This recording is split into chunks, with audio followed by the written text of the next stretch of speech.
to Get Heavy podcast. Hey, bitch, give me my fucking Topo Chicos.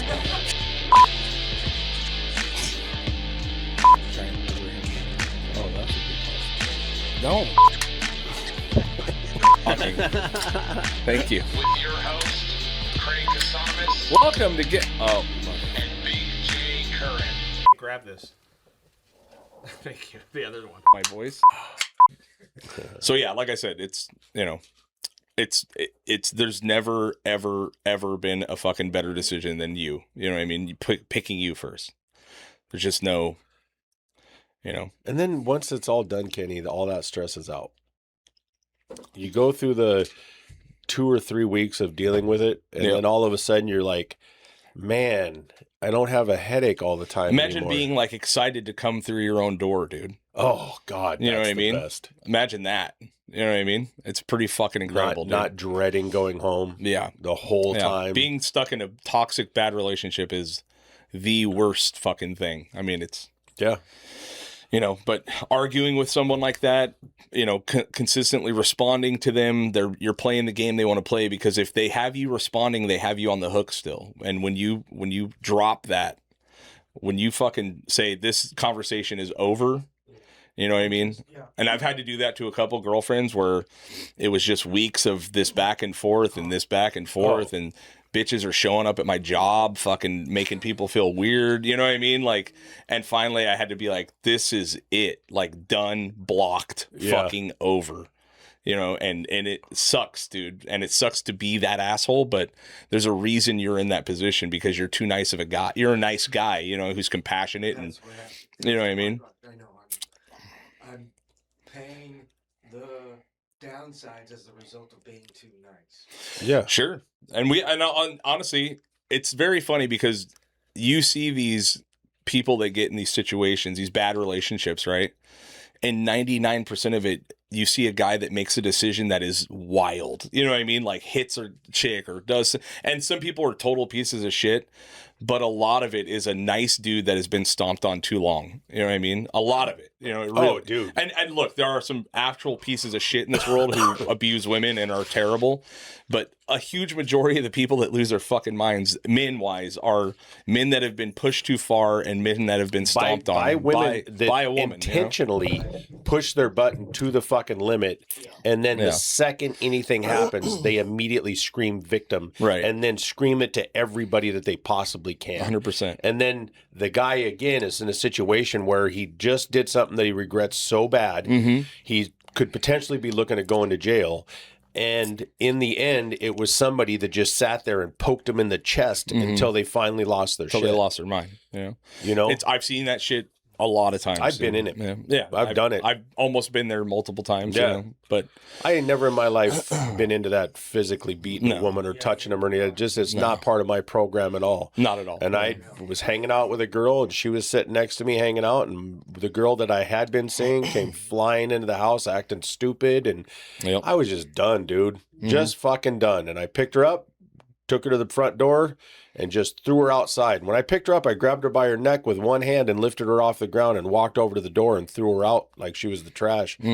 And it was because I was just done. Absolutely. And then this poor person that I'm sitting with that we're watching a movie is like, what in the hell is going on? So that relationship's over. Yeah.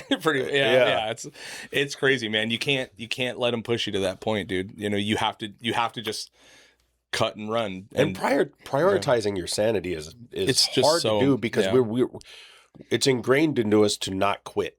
Like, I'm not going to give up. I'm not going to quit. These things mean stuff to me. And then you start justifying the weight of this over this. Well, when you step back from it as a person and like really try to pull yourself back and step out of yourself and look at what's going on, what is really the most important thing?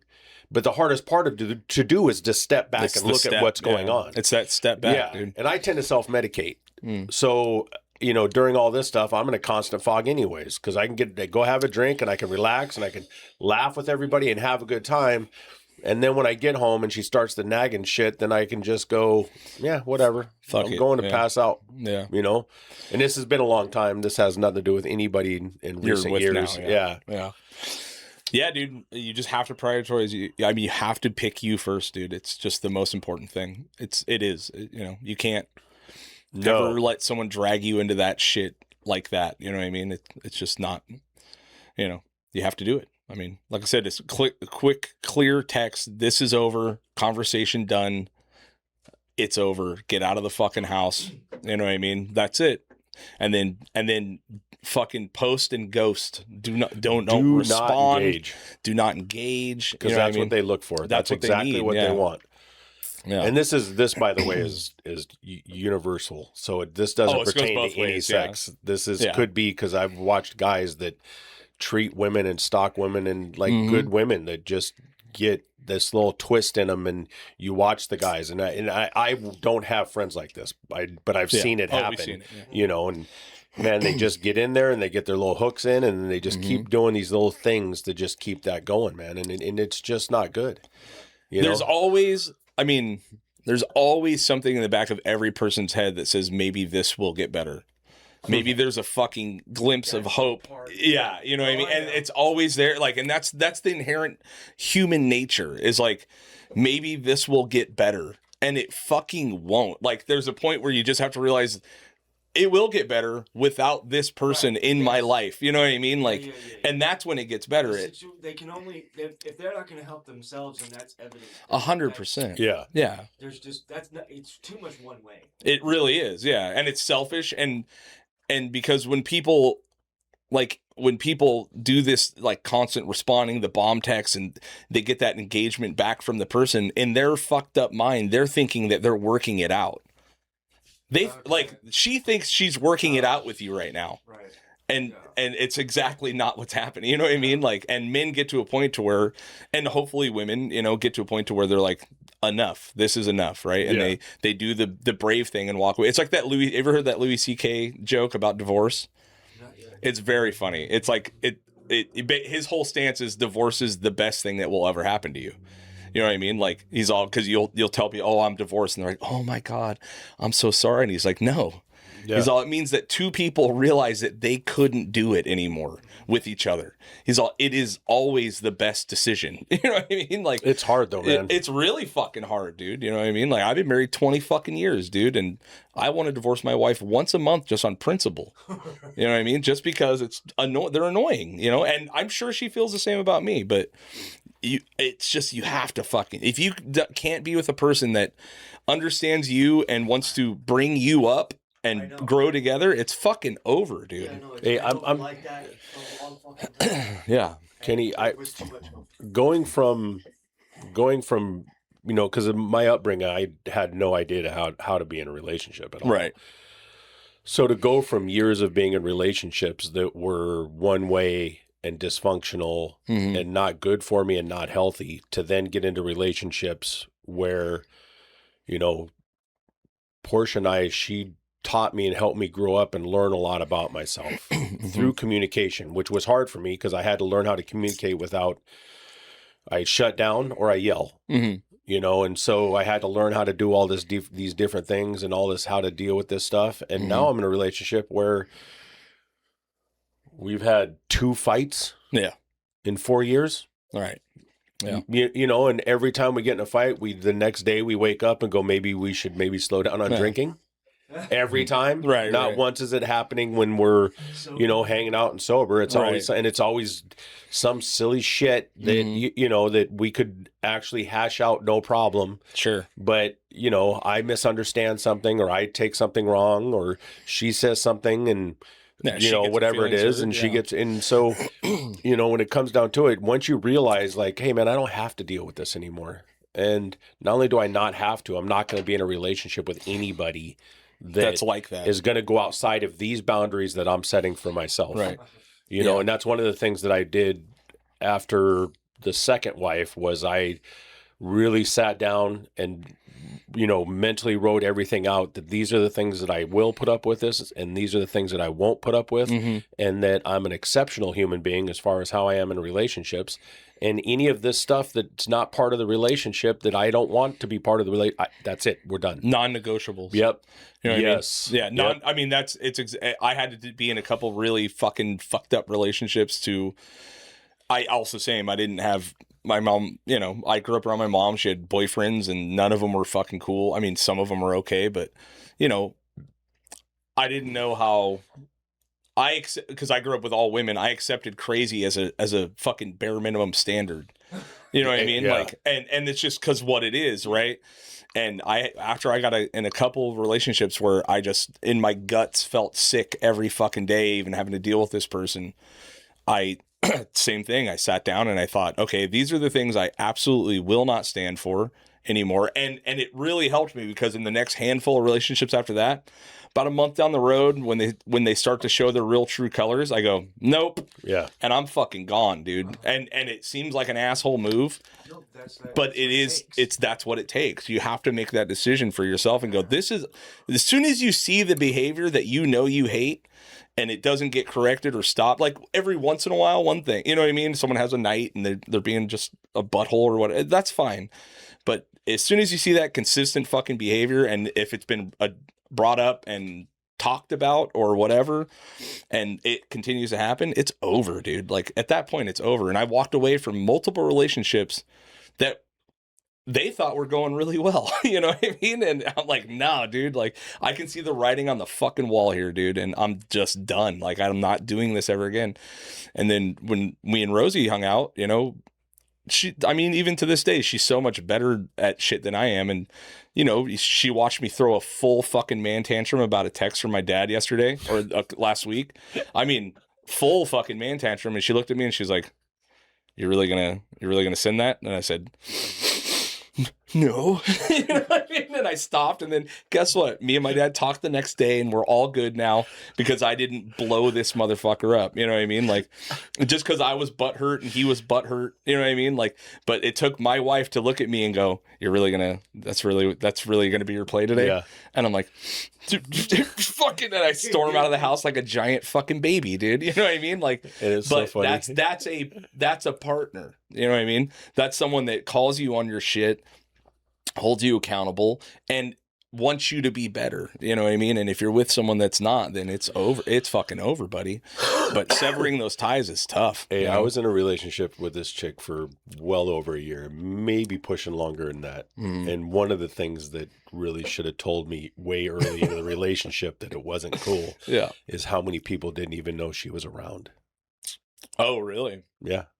Wow. Like if you do a podcast with a couple of guys for like 3 years and they have no idea that you have this going on in those 3 years, then maybe it's a fucking clear sign that that's not the right person, because the right person, you're like, hey, we've got this big party going on and I need you to be there with me. Yeah. You know what I mean? Like I don't, Totally. I'm not doing anything without having Honey with me. Right. You know, unless she's out of town or doing her own thing. But no, she's not only is she's going to be there, but she's going to be part of it. She's going to be an integral part of my life every single day. And that's what you want. You want someone that you want to have a part of your life. Oh, not someone that you're embarrassed to bring around. You know what I mean? And if that's the case, then it's well over at that point. You know what I mean? Poor kitty. Yeah. And life's too short, Ken. Yeah. I know. Exactly. I know. Yeah. Look. It's not involved in the pursuit of happiness. Not at all, dude. No. And for you, it's the pursuit of happiness. It should be the most important thing in your life right now. You know what I mean? It should be the most important thing. The only focus for you is your happiness and you keeping yourself sane and fucking safe and good. You know what I mean? Like, that's it, you know? And if you got someone dragging you into a fucking yucky fucking muck, dude, it's you gotta sever that. I don't care who it is, family members, friends, fucking relationships, everybody, dude, everyone's got to go at a certain point. You know, that's what I had to do when it's not nearly as crazy, but when I left the religion thing, dude, I had to sever I don't know how many friendships over just toxic, weird fucking behavior when I left. You know, I had people dropping off letters to me telling me that my soul's in jeopardy, and fucking people calling me, telling me what a dangerous road I'm going down. You know what I mean? And just, even though they were all doing nasty, dirty shit with each other and each other's girlfriends, and people were fucking cheating on each other, which I never did any of that. But somehow, because I decided to verbally state that I ain't going to do this anymore, I don't want to be here anymore, this place is fucking gross, now I'm the one that's in jeopardy, dude. And I thought, fuck all of you. I got a whole new set of friends. That's when I met Brooke and the 86 guys. I got a whole new set of fucking friends that like in that year, dude.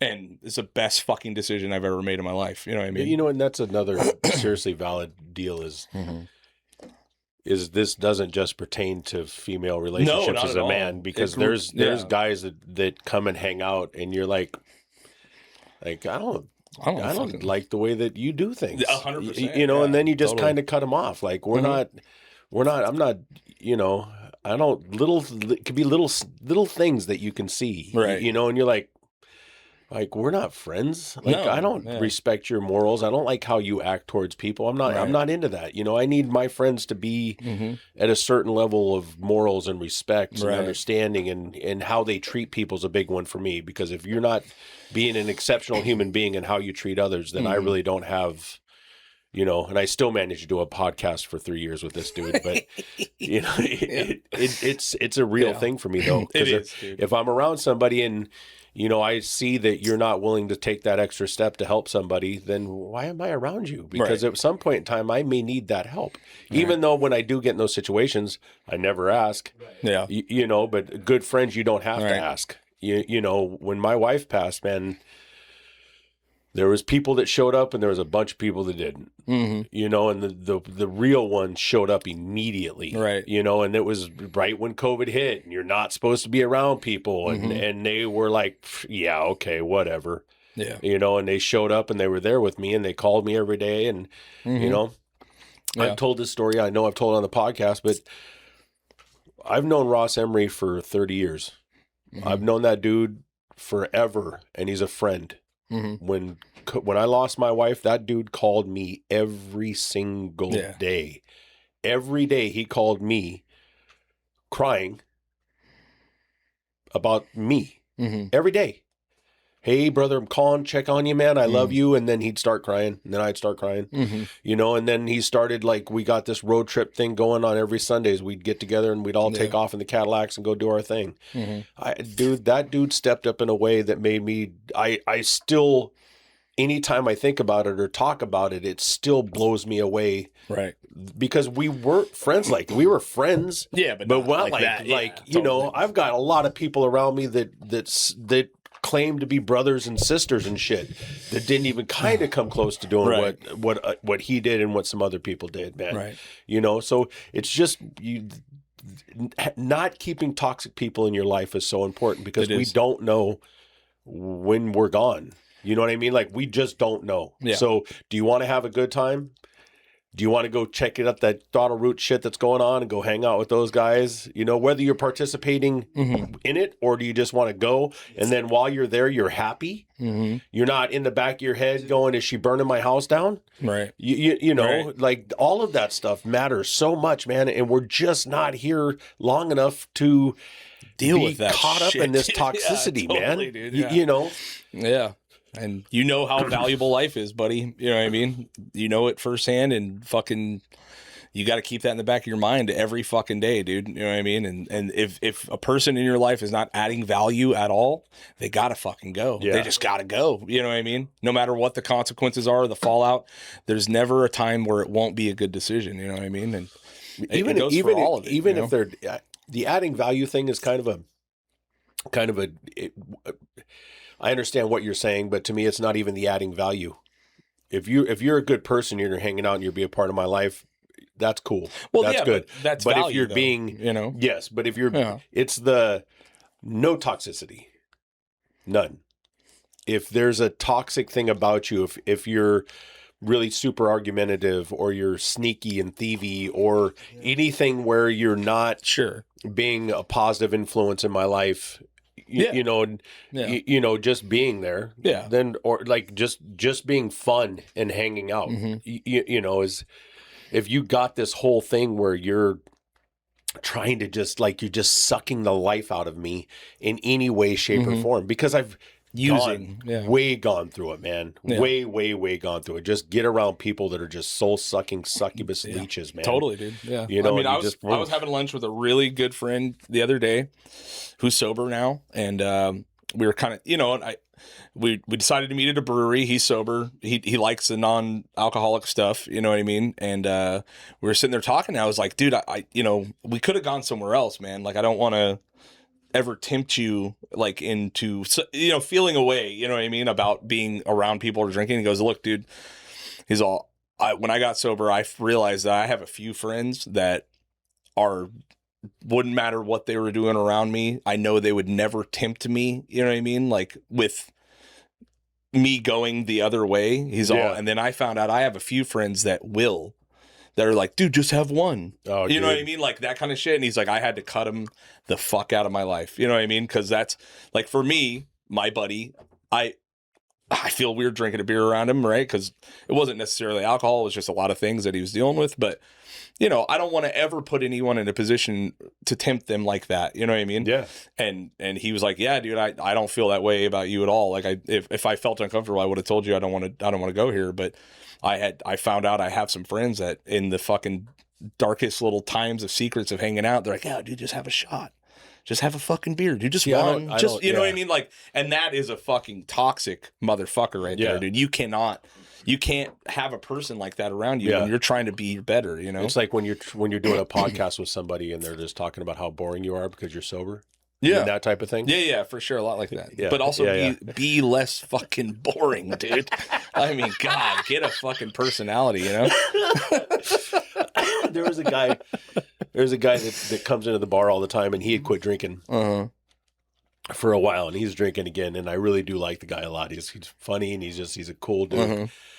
When he quit drinking and he came around, and he would just get a soda, and he just kind of chill, and he'd be really quiet and shit. I supported the shit out of him. Sure, yeah. Like, hey man, good job, bro. It's a hard. good thing to do. Hard, yeah. And then I quit, and he had been drinking again. Oh, come on, Jay, just do a shot. Come on, Jay, just. He did it, and then at one point I went, okay, next time he says anything like that, I'm pulling him to the side, right, and just gonna be like, hey, homie, like when you quit, I was there supporting you, right, and encouraging you and understanding, and I do that with whoever, I go, but that whole. Like, God, come on, man, you can have one. Right. And, anybody that hangs out and drinks with me knows it's not one. No. Yeah. There's no. Yeah. I'm not doing a beer, Yeah. People are like, hey, you can't just. No. Yeah. No, I can't. Yeah. No. Yeah. Yeah, it's tough, dude. It's tough. Which is wild now that since my birthday and I had been drinking, the first week when I was drinking, like I'd go out to dinner and I'd have like half a beer.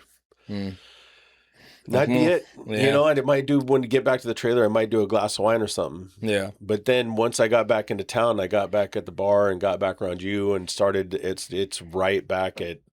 Don't fucking throw me into there, dude. I didn't do that to you.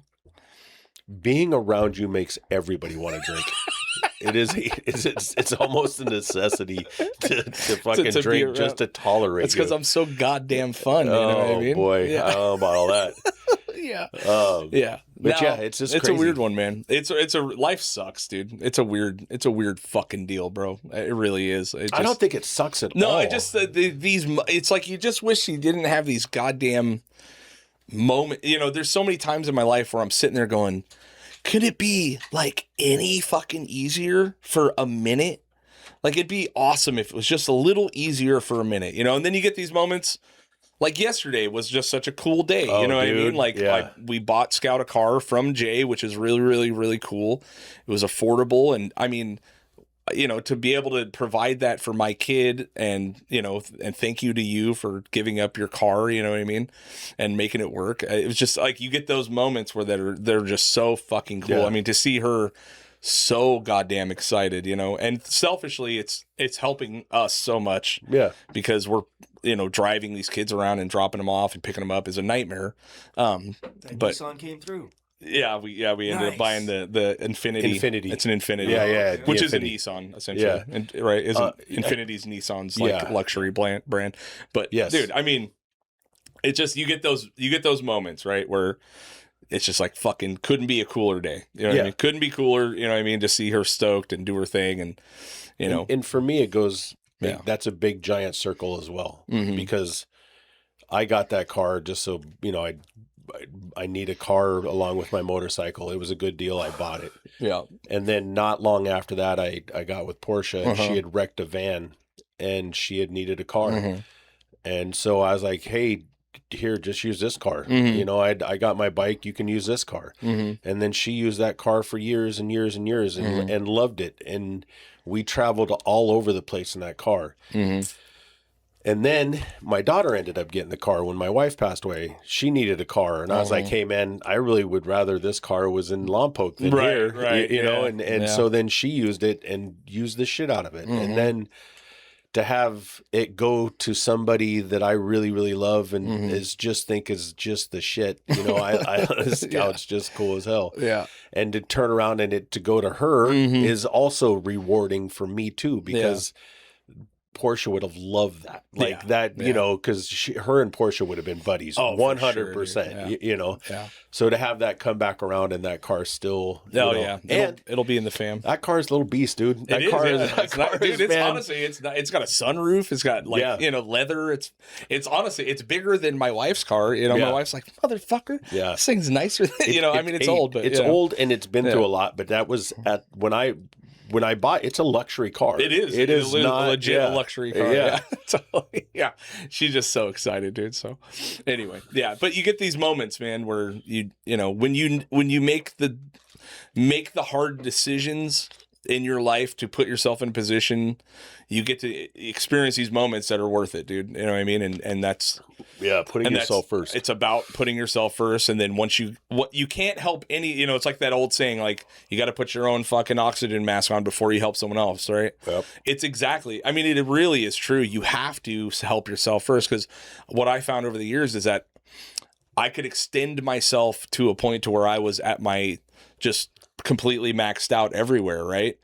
And then at a certain point, it's like, what am I helping? I can't, you know, so like I get a lot of shit from my sisters and stuff because at like 18, 19 years old, I stepped away from them, like, because the shit that was going on in the house was fucking crazy. And I realized that, like, I spent so much of my childhood and my teenage years trying to figure out how to make them be okay, you know, and they're going to make their own decisions and it's going to be fucked. You know what I mean? Like, and luckily they're all doing great now, but I feel guilty, and they also will throw it in my face every once in a while that, well, you weren't around. It's like, dude, I couldn't be around. I was at a point where I needed to figure out who the fuck I was, how I was going to get my life moving, how I was going to get my life going. Coming back in later now, you know, being an uncle and watching all these kids do all this rad shit, you know, all their kids are growing up, and it's like, it's beautiful now, but, you know, you have to do this thing where you separate and rebuild yourself. And I've done it multiple times, and I'm sure all of us have rebuilt ourselves multiple fucking times over our lives. It's realizing because I grew up in such chaos from birth. Like, I grew up in absolute fucking chaos. Right. You know, my mom left when I was 5, and I remember me and my brother standing in the driveway watching her leave. Right. I remember watching my dad fight a Doberman out in the front yard. You know what I mean? And just, he sat out there, and this Doberman was just meaner than shit, and he fought this Doberman, and then in the end, the Doberman got him and bit the tip of his nose off. And remember him coming in the house all bloody and drunk, and, you know, and stories like that my whole life. So it was always insanity. Right. And then you don't realize, like, there can be just this normal, relaxing peace in your life. Totally, dude. Yeah. Like, you can wake up in the morning and relax. Yeah. And then you can go, I'm going to jump on my skateboard. Well, I never said skateboard. Yeah. Whatever. I'm going to get on my skateboard. I'm going to go down to the beach, and I'm going to smoke a J on the rocks and just sit there and look at the ocean. And I'm not going to think in the back of my head, there's just when's she lingering gonna call? shit. When's this going to happen? When's this going to, what do I got to, you just actually get to sit there and watch the sunset and not have that chaos in your life. Right. And God, how good it feels, man. Yeah. To not, you know, one of the things, like, because obviously I always have somebody staying at the house. And one of the first things I always tell everybody is, hey, look, just understand, this house is my sanctuary. It's my peace place. And when I come home, no chaos. If I come into chaos, if I come into drama, if I come into anything like that, you're out. I'm not doing it. It's not happening. Yeah. You know, and to have had to separate myself from people that literally mean everything in the world to me, but I cannot be a part of that anymore because I'm just not, it's too short. Totally. And I say this all the time, but it's a fact, man. My wife was here on Friday. She was gone on Saturday. Yeah. No heads up. Right. Here Friday, gone Saturday. That's it. I didn't ever, I told her every day how much I loved her and how much she meant to me, thank God. But that was gone. One of my fucking best friends in the whole world woke up, walked out into the kitchen to fix coffee and died of a heart attack. No, his wife got no notice. There was nothing that showed that he was going to happen. He got up and walked out and... another buddy of mine left work up in Agora Hills, was coming back on his way home, had a heart attack. Right. Called his daughter, said, "Hey man, I'm not feeling good. Something's not right." Had a heart attack right there. And no heads up, no warning. Nothing, no warning, no anything. Yeah. And I talk to my kids all the time and I tell them, "Hey man," I'll tell them, "Hey, look, I just want you to understand I'm doing this and this is why I'm doing it because I may not be here tomorrow." Right. And I tell them all the time, if something happens and I'm not here tomorrow, this is what you need to understand. I've set this up so that when this happens, you get this. When you get this, then you do this. And, "Oh, Dad, you're going to be around forever." I went, "Hey, look, man, I don't know that. There's no you don't know guarantee that. on any of And that. I just want you guys to understand that I put these things into place so that if something happens, you guys are taken care of because we don't know." Yeah. So then why were you going to put yourself in a situation where you're not at the happiest that you can be all the time? Right. Yeah. Yeah. I had a major shit again, dude. I on Thursday I went into full blown anaphylactic shock again, dude. At work by myself. Right? I'm sitting at work. I don't know what the fuck it was. I ate. I've narrowed it down to maybe a couple things like some sort of nut in a trail mix or something like that. But I'm sitting at work. It's real quick. 2:45. Real quick. What? Real fucking quick. Pan over here because I really want to point this out. Okay.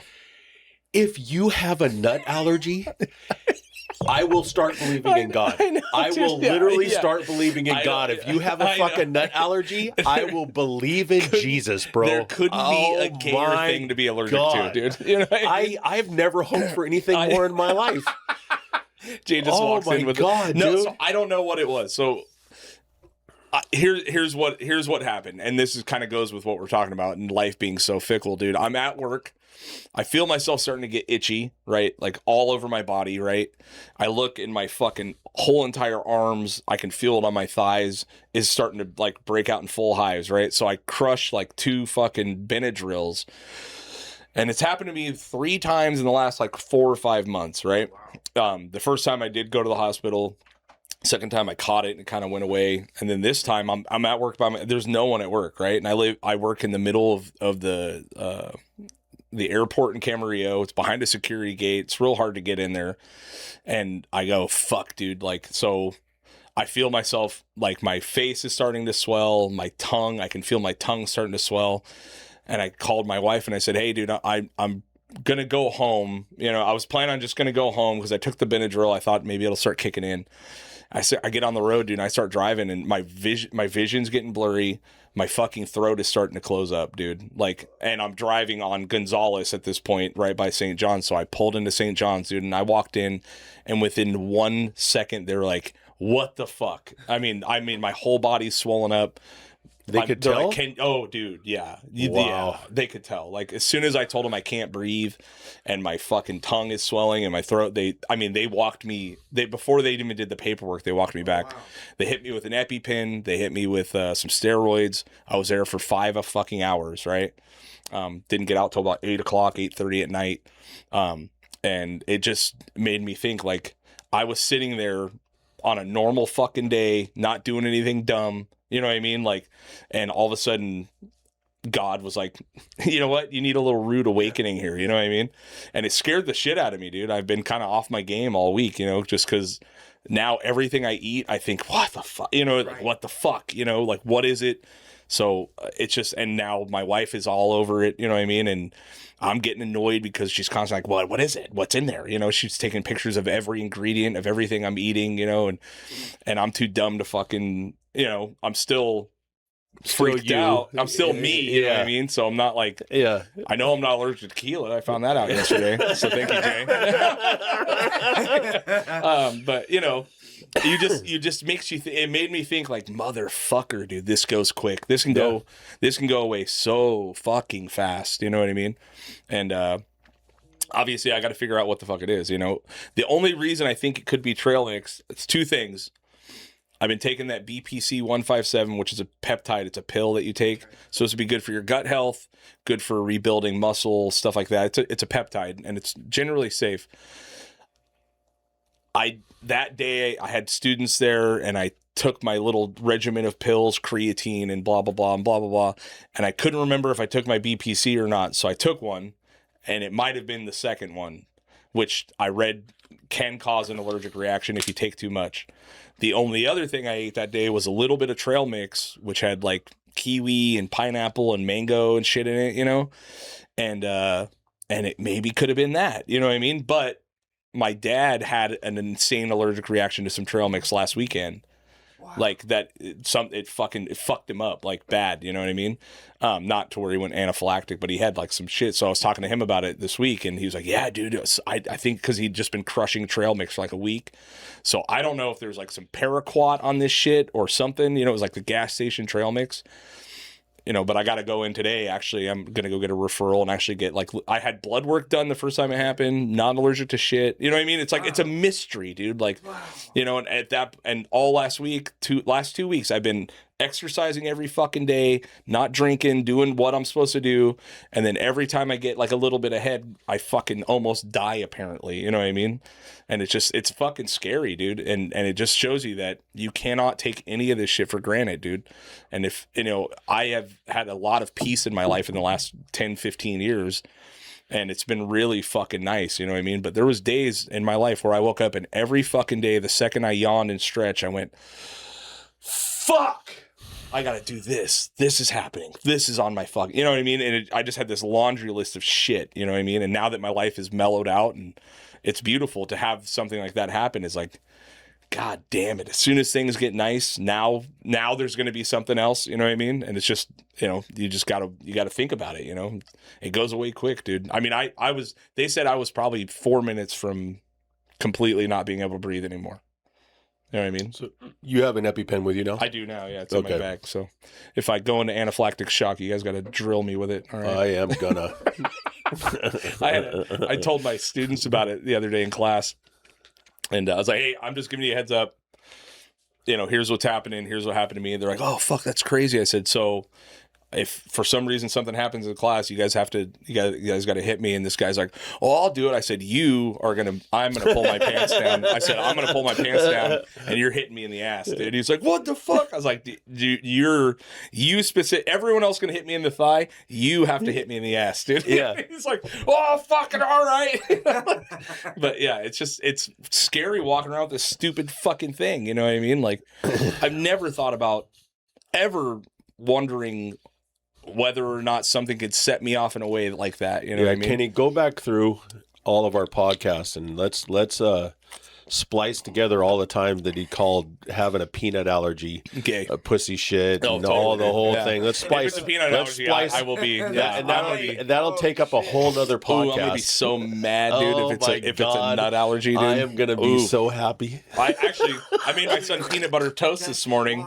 And I almost just ate like a fucking fingerful, and I thought, maybe not. You know what I mean? Like, just because I'm so weirded out by what the fuck, dude. Like, there's a guy at work. I thought it was the Ozempic at first. You know, that's because I was on the Ozempic, and then it happened twice after I took the shot. But I also was taking that BPC at the time too. I could have been crushing trail mix. You know what I mean? I don't know. Like, I don't know. But now it's so scary. I'm thinking about everything. Before I put anything in my mouth, which is a lot of things, you know, I'm like, God damn it, dude. Like, I'm writing down like what I ate. It's fucking scary, dude. But to not be able to breathe is crazy. Like, there's a guy that worked out at the port, and I'm sure I've told this, but he had a nut allergy, and it was peanuts, and people don't take the shit seriously. No. They really, they don't, you know, it's with some other things too. They're like, oh, whatever, you know, it's not that bad. Well, somebody kept just throwing peanuts in the back of his truck.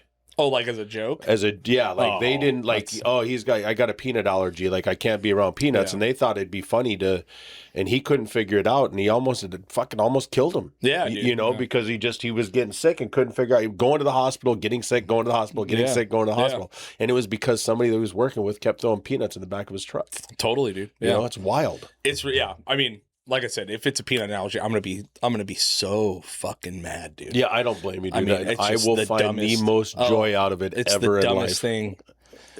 I mean, I've been crushing peanut butter, peanuts, cashews my whole Dude, if I couldn't entire eat life. peanut butter, I don't even know if it's worth it. I don't know what I'm gonna do. Yeah. Almond butter? Get the fuck out of here, dude. I might as well start drinking soy milk at that point, dude. Huh? Cashew butter? Maybe it's cashews. I don't know. Almond I have milk. no idea. It's Almond odds water. are they're spraying some weird shit on this fucking fruit. You know what I mean? You know, there's that paraquat shit that they Could be the BP. It could be it could be the peptide. BPC, you know, the peptide. Yeah, I yeah. don't know, you know. It's not like you got it from fucking Amazon. You know what I mean? More likely, it's some sort of environmental fucking. Well, and that's what I had blood tests for. I had blood tests for all foods and environmental. I'm allergic to nothing, dude. You know what I mean? But now I guess there's more extensive tests where they actually poke you. Like, have with you shit. heard how that works? No. They should probably do a It's gnarly. follicle test. Probably. Well, if I what had they'll any, do is and this is the way this is the way that they used to do it is they prick your body. Yeah, with all sorts of shit. yeah. But they just with a little bit needle, and they just sit there, and then whichever one swells up and whichever one you get a response from. But it's like they sit there and that's like all the stuff. Yeah. Anyway, super fun, dude. Yeah. It's so dumb. So I went. God, I hope it's not nuts. Right before I'm gonna be eating my own words so fucking I hard, can't wait. dude. I can't wait. So I went today before I came here and went and saw the doctor for a consultation to get my hernia removed. Oh yeah. So that's supposed to be like 6 weeks. No, here's the part that like I whatever the surgeries you go in, anesthesia, you're out, you wake up, you're uncomfortable for quite a while. Yeah. But the hardest thing is like he's like, yeah, you'll be out for a month. Oh yeah. And I went, yeah, for sure. a month? Yeah. Yeah, light duty, no work for a month. Shit up, dude. And I'm all, what am I going to do for a month? Get on disability and enjoy the money. Yeah, that is disability is like 90%, dude. okay. Absolutely. So I got to figure that. Enjoy I definitely got to figure that out. Yeah, you'll be on disability. And I've got Aflac. Oh yeah, perfect. So I not only will I get that 90%, they also pay me the other for percentage. they pay me for everything. They pay me like $300 a day the whole time I'm out. They pay me for when I go to the emergency room. They pay me for when I go in for surgery. So it will be a nice little bump. But like we're going to Mexico in May. And I don't know if you're going to Mexico, bro. Yeah, good luck. Dude. You better vlog the entire fucking thing live stream, motherfucker. I've been watching it. We should talk about that shit. Yeah, I've been watching it nonstop, and it is, but it's also a ways out. This stuff's gonna get. They will get this stuff will cut back in about like give it a week or Peak two. decapitation by May. Yeah. No, we'll see. Because here's the thing. One, I'm going to Cancun, or no, not Cancun, Cabo. And Cabo's kind of in a little tiny area. Sure. And it makes the cartel a lot of money. Yeah, but a lot of that. When we're, when the Mexican and the American Special Forces murder the cartel leader. It's called racketeering. What do you mean America didn't have nothing to do with it? Oh, no? You don't think so? Yeah. No, weird. Yeah. No, we went in and fucking helped them snipe that motherfucker. Yeah. And murder that cartel leader, dude. And they are, what is it, Puerto Vallarta? Where are they at? It's Puerto Vallarta? It's Cancun, Vallarta. Dude, you may not be going. I Tulum, twice, dude. Tulum. Yeah. Tulum, Cancun, Puerto Vallarta, Jalisco. Like it's and it is nuts. That was my morning. Yeah. Was sitting there watching that stuff and just, but it's how it works in Mexico. You know what I mean? Like we should be staying out of it, but it's not the first time this stuff has happened. They are going all out war, dude. I mean, the cartels posted on X that I think as of yesterday or today at 5 p.m., if the police do not meet the demands of the cartel, they are going to start invading hotels and homes and killing anyone they fucking see. That's God, what they that's said. terrifying. They have American hostages right now. I mean, it's straight up war, dude. They're setting semis on fire and blocking roads. Yeah, I saw that. I mean, they're it's a straight up war zone right now. Yeah.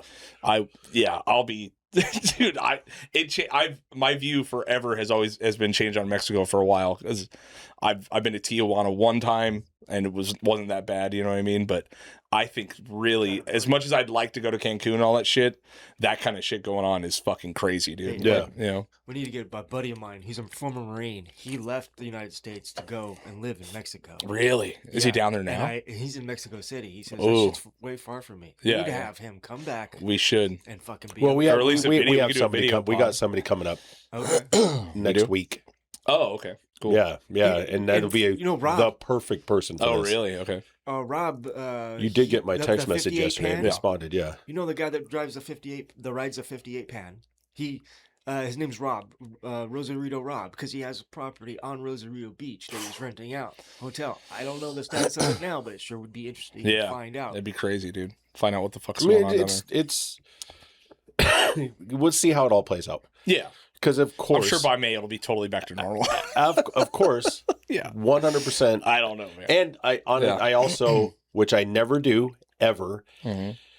is when I bought the flights, I got the Refundable? yes, Yeah. I did, and I never ever Yeah, ever totally, ever do that because I'm like,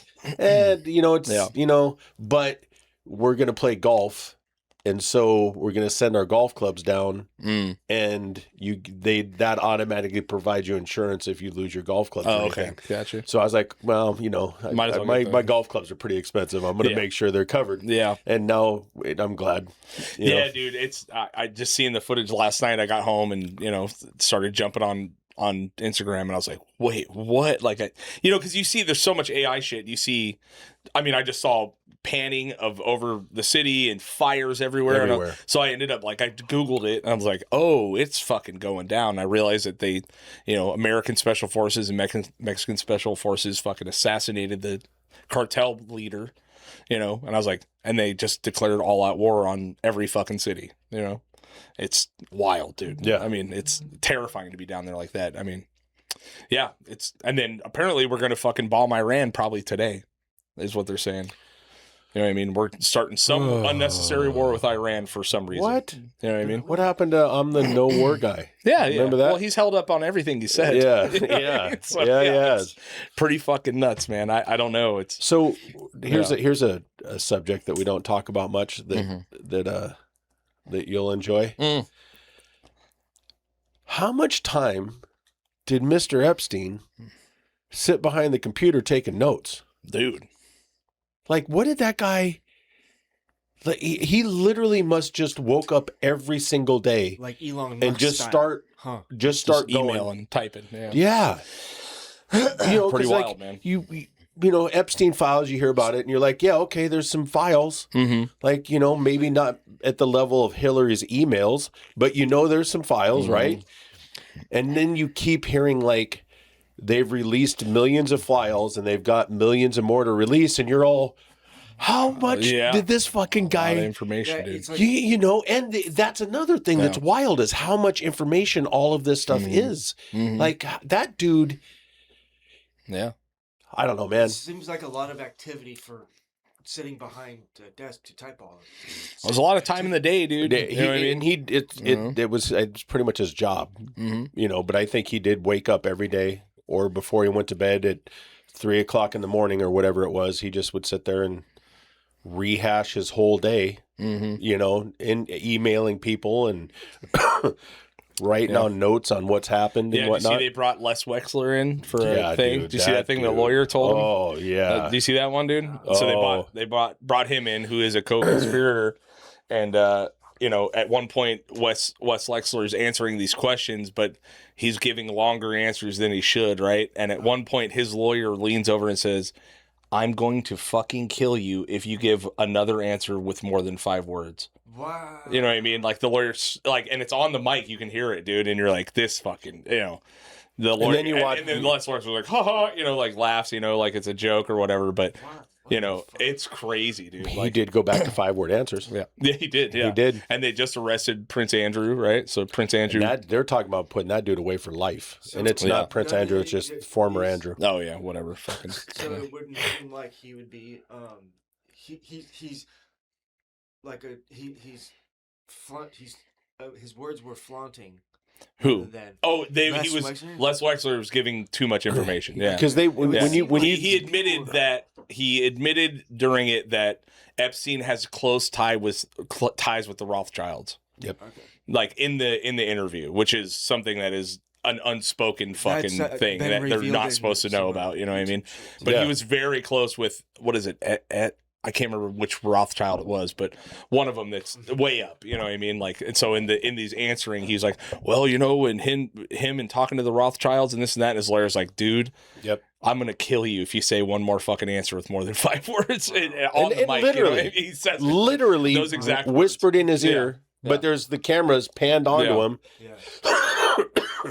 and you hear him say it's it. crazy. But yeah, wild. I mean, they're starting to really, you know, there's a guy in Iceland that's getting fucking charged. You got Prince Andrew just went to straight up prison. You know what I mean? But not for the child shit. It's financial crimes. That's what they arrested him over. Incapacity with Epstein. Mm-hmm. Which, you know, but not a single arrest here. No one's doing nothing. You know what I mean? But we might find out about aliens at least, right? Which Big Dog was saying last week. Yeah. You know what I mean? That seems there's a lot of presumptions. I've seen that too. Like the trend of okay, aliens are next, but what gives that notation? It's just to try to take space off of the Epstein shit. Yeah. You know, they're thinking that if we pivot and announce aliens, then everyone will forget that we're all child molesters. You know what I mean? Yeah. Like, and that's at this really point, what they're I think doing. that most people that are somewhat self-educated or pay attention to anything at all realize that there's been aliens. We got aliens. That things are going on. But just at what level, I think is really at this point is like, what level are we at? Right. You know, and how far back did they play a role in our society? Right. Who jumped on the mic and said that they're here, but it's nothing. Oh, it was Obama. Obama said it. Oh, okay. It was during I don't know what the fuck, how or why. And I could see what he was saying. I think it's been blown out of proportion. But the podcaster goes, so basically, what's up with the aliens? He goes, do you believe in aliens? And he goes, yeah, there's aliens. Yeah. He's all, but they're not in like the Area 51 shit like you're. You know, like you assume they would be. I think what he's probably trying to refer to is that like the universe is so fucking big, there has to be something. He was kind of trying to say that I haven't seen him, but you know the way it gets spun. You know what I mean? Is like Obama admits there's aliens. You know what I mean? It's like the government has come out a year ago and said it's here, it's happening. Mm-hmm. But now Trump is in a panic move, trying to move to disclosure to flood the fucking world away from the Epstein files. I don't think right? it's going to happen. I think it's the most important thing. We have to stay on it. There has to be some sort of fucking repercussions for this shit, dude. It's ruining his party. His party's completely split in half now. Yeah. I mean, obviously the Democrats are fucking loving it. But they're involved. Oh, 100%. A bunch of, a lot of them are involved. Again, I think that it also just highlights the whole bigger thing of just how much our government gets away with on doing stuff with no recourse. Right. You know, because we go to the Epstein stuff and then I keep going back to the COVID shit. But again, all the things that they did through all the COVID stuff should not just be like, whatever. Yeah. Who cares that the upper percent fucking made billions and billions and billions and billions and billions of dollars while the middle class and regular normal people got their businesses literally shut down. Right. You can't be open, but you can be open. Right. You can't go outside, but you can go to the French Laundry and eat dinner with all your friends, Newsom. Right. You know what I mean? Like the hypocrisy and the fucking change of wealth between the upper and the lower and the wipeout of the middle class shouldn't be ignored either. Yeah. You know what I mean? And it all plays into the same thing because they're all the same people. You know what I mean? It's not a different crowd of people. It's the same crew of people. It's the same government. It's the same entities. It's the same cabal. It's the same people that are ruining this Right. country and just making billions of dollars. Well, and the thing is, you know, you hear this term thrown around a lot. It's called disaster capitalism, right? And the trippy part is like when we see these things happening, like in what's going on in Mexico right now, we see this as a horrendous tragedy, right? You have these world builders that are literally looking at this and going, great opportunity to make money. Yep. This is a good destabilize a fucking country. Now all of a sudden we can come in and transport resources. We can control resources. We can supply these guys with guns. We can do this. We can move drugs. It's disaster capitalism, right? And that's what Epstein was really, really good at. When his link to the Contra shit, like back in the 80s, you know what I mean? They linked him to the Contras. Oh yeah, 100%. He was a huge part of it. All of it. Wow, Yeah, dude. All of it. Him and Les Wexler flew Contra fucking planes into Wexler's base in Ohio, transported all the shit off of those planes, and let Wexler transport his clothing shit. Okay. You know what I mean? Like there's a massive connection between that shit. The Iran Contra, right? Yeah. Oliver North's. He was a huge part of it. Freeway Ricky Ross. Yeah, you know what I mean? Oliver North. Epstein was one of the ones helping facilitate all this shit. You know, you had Clinton in Georgia at the time, letting planes come in. Arkansas, letting planes come in, all kinds of shit. So, you know, when you see these insane things going on in the world, destabilized countries, this and that, these guys see opportunity. They're maybe they're the architects, but also maybe they're the guys who are just going, hey, this is really great for us. Yeah. Right now, everything's fucked. We can come in like the Lord of War. Yeah, it's Lord of War shit. That's what it is. It's disaster capitalism. They come in, they see the opportunity to capitalize, make money, move money, do things, and they become fucking billionaires off of it, right? And it's what the American government's been doing for a long time, and it's what a lot of these big people like him and others have been doing for a long, long time. You know what I mean? So it's crazy, you know, but there has to be some consequences, man. I mean, there's a lot of talk about massive protests getting scheduled in March for it and stuff like that. And I think people need to really pay attention, dude. And as long as we stay on this shit, you know, they're going to have to do something, you know what I mean? So from the United States being a corporate, that perspective, there will be no ever held accountability because that's the way the business operates.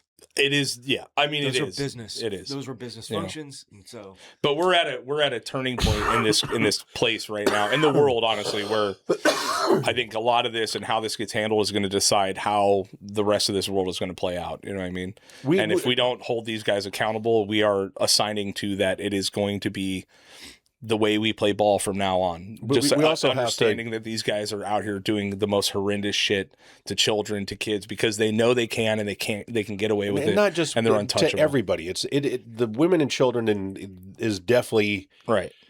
The big focal point of it, but it's just the fact that they can just do whatever they want anyways. Whatever they want. And now, right, like with what's going on with ICE and how everything's getting handled there, like everybody should be on the same page anymore. Right. Like the fact that there's people that are going, well, no, you can't bring guns to protest.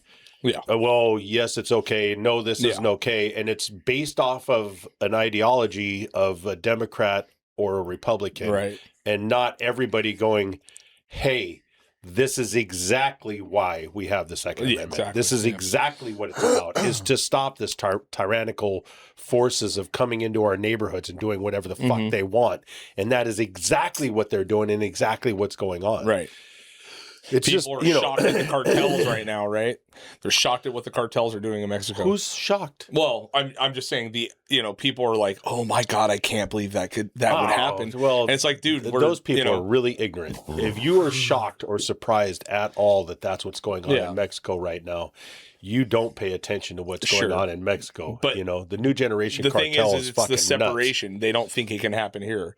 And the ICE shit is the first little response of what it can be like. You know what I mean? And I think that's when that happened. That's when people were fucking scared. They realized that they don't have any rights.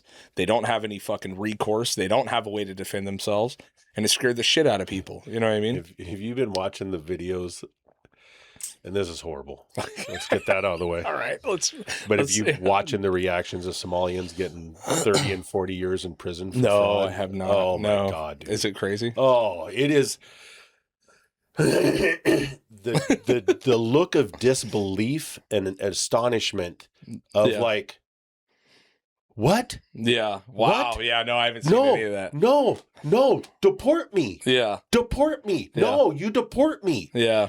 No. Yeah. You're going to prison You for embezzled 30 years. $100 million. Yeah, and they show, they go, this person got busted for embezzling $60 million. Mhm. And then they're sitting there, which these same people we're talking about on the Epstein list do this shit all the time with no accountability. But they're showing the Somalians sitting there and the judge going, okay, you're getting 30 years in federal penitentiary. And then just watch every single one of them go, huh? Yeah. No, you got to deport me. Right. No, you're going to get deported after you do your After you do time. your time, yeah. Yeah, Totally, but you are going to prison. Yeah. It man, there's so much of this stuff that man, the X, Instagram, which Instagram is gnarly garbage, man. Yeah. It's bad. It is gnarly garbage. Yeah. But you'll be flicking through stuff, and then all of a sudden you get caught up in this thing because once you Algorithm, watch yeah. the whole thing, then it tracks The that. next 5 videos are going to be the same thing. Oh man, Yeah. and it's nuts, dude. It is Pretty nuts. wild. But you know, again, if you are doing crime, you know, and you get caught, you need to go do time. Now, if that's going to happen with any of these people on the Epstein list, I'll be amazed in the United States. But hopefully, we're all proven wrong, and there is somebody held accountable for it. But I think that dude already got murked. Yeah. Or he's in Israel. Yeah. There's that new video of what supposedly Ghislaine Maxwell and her brother in fucking Canada. There was a video of someone walked by and said, Ghislaine, and she like looked up and responded to her own name. And you look at that picture of her, dude, and it looks exactly like her. And the dude that's standing next to her looks exactly like her brother. Like exactly like her brother, dude. And in Canada, you know what I mean? And you're like, what the fuck, man? Like, Clone land. yeah, it's crazy. I mean, clones or body doubles or whatever. I mean, there's just so much nasty shit going on. You know? Yeah. But it all starts with you guys. Can you help yourself? Right, Kenny? We got to help ourselves first, right? Before we do anything else. So, anyway, well, fuck, that's an hour, dude. Yeah. Want to get the fuck out of here? I know. Let's go. We love you guys. Thank you so much. And we'll see you next week. Peace. Bye.